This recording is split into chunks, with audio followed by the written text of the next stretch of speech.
running a ridiculous amount of miles, putting that much. I would say like most people that train for like marathons are training in more rest and not running anywhere near as much as I am. Actually, I'm cutting back this year, but like, does that as a from your medical perspective, does is that I mean, I'll hear from people, you run, oh, that's going to blow up your knees, but my knees have never felt healthier. Like, do you think that's a long term? If I'm thinking, I like to think in my head, a lot of my goals are, I want to be as healthy as long as I can, and I don't want to do things that like deter my ability to do things. And I understand that I'm pushing a limit, right? What are your thoughts on long term effects of ultra running and pushing your body to its limit? Yeah, that's a, again, lovely question. I mean, I, so I like to think about sometimes with those questions of like, hey, what is like diet wise, what is this like, is this good? What like exercise, what is like, is this good or not? Because sometimes there's not a lot of evidence to work with. There's not like, hey, I don't I don't know if there's many studies on ultraman runners, and I'm sure there is some. I just don't know them. A Like lot. Honestly, I know. I feel like kind of like when you talked about like exploring a cave, the thing I that attracts me to the type of racing I'm doing, if I Mhm. want to run a 3:30 marathon, I can pull up the training plan and it's been done and it's proven you hit these marks, you're gonna most likely be able to do this. What I'm doing is completely, it's Like there's no history on it. yeah.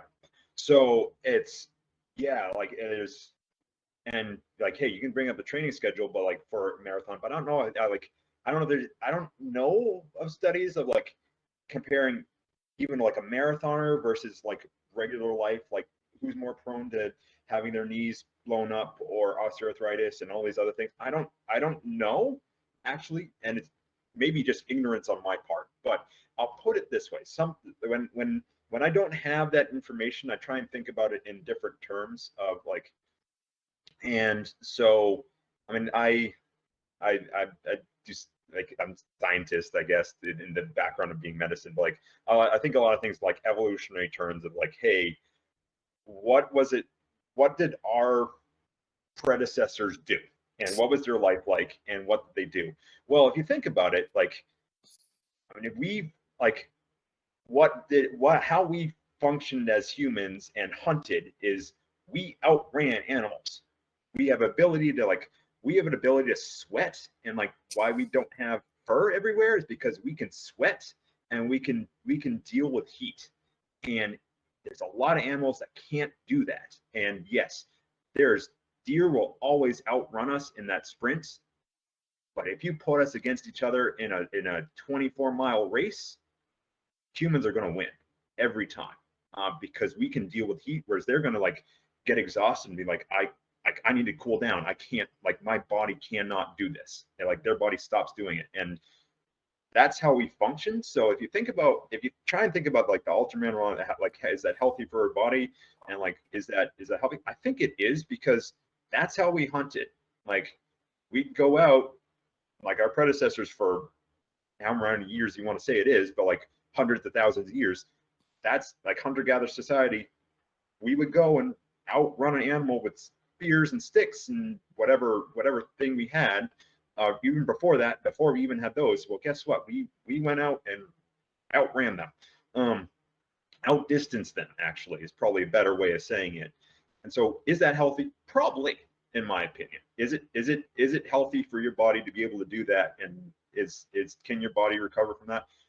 I think so. And of course, back then, I mean, you get poked in the wrong way, you get an infection, you're going to die. So there is differences in like, okay, guess what? We do live longer than we did back then. But if you think about, I mean, I like think a lot of diet stuff wise.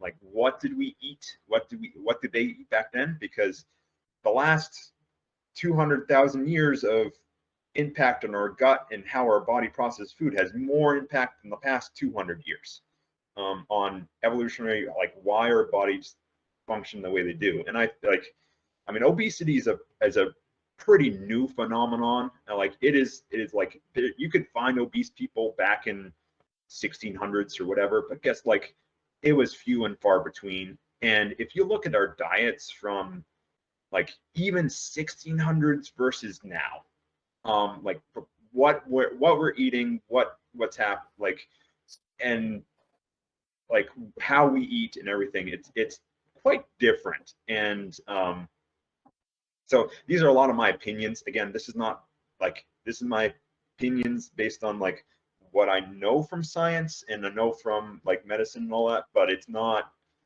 backed up by a whole lot. So take everything I say with a grain of salt, please.